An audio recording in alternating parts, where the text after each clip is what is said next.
My name's Ronnie, and sometimes you might have to give people some bad news.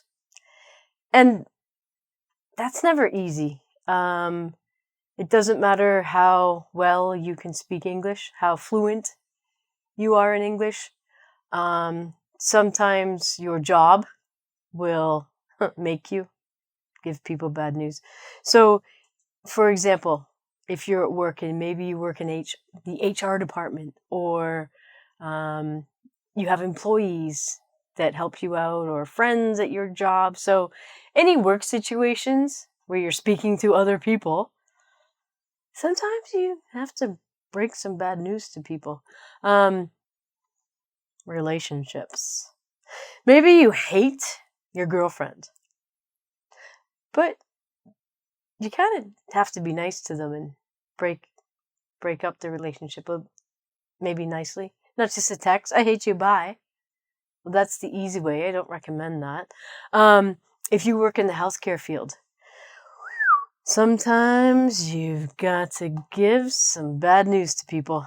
Some people who are not really well, they have maybe some terminal illness, or some people have died. And it's hard. It's really difficult. But the more you do it, the easier it becomes. We become, unfortunately, desensitized to a lot of this.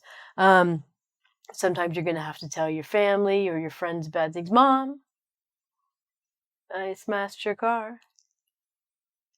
So we do have ways to make this a little bit easier. And in English, we have an expression. It says, soften the blow. So it could be a blow like a bomb goes off, like you blew me up. Or a blow is like if you punch someone, they... So to make something soft means to make it less hard. Yes, it does, ladies and gentlemen. So if you want to make something softer, you make it less harsh or less aggressive. So how to soften the blow when you're telling people some bad news. And this is the best thing. You know, I gotta be honest with you, but your dog is just the wrong color.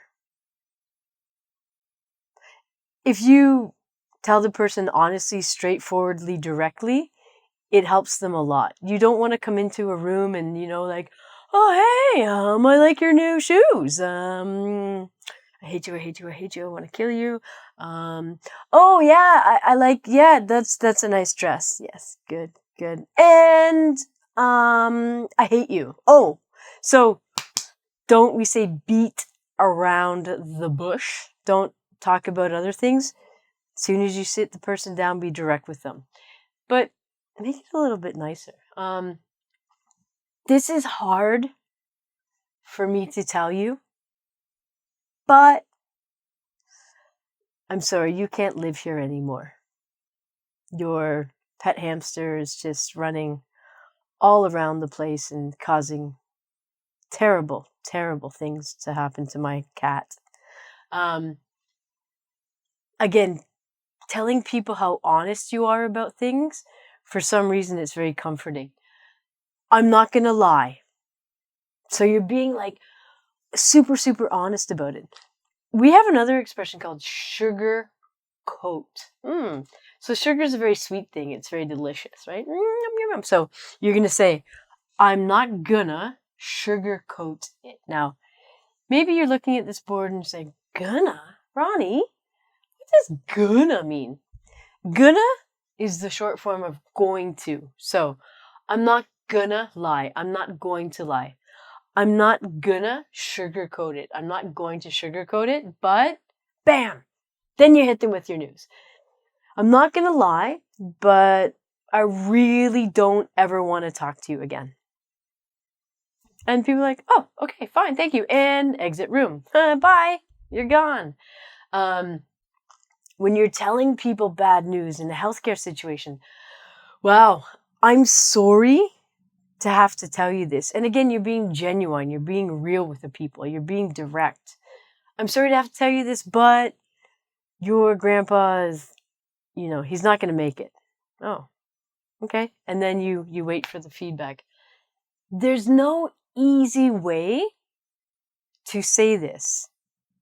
Then you tell them the bad news. The more direct, the faster, it's easier. I'm afraid I've got some bad news. I'm afraid I've got some bad news. You have to be genuine with the people. And when you're telling them the bad news, try and be a bit friendly and helpful with them. Don't just leave. Maybe say, oh, do you have any questions? Or if I can help you, please let me know. But it's always nice to be helpful to people. So I hope that nothing bad happens to you where you have to actually use these, but it's good to know these expressions. And to be honest with you, I just don't want to do this anymore. Yeah, bye.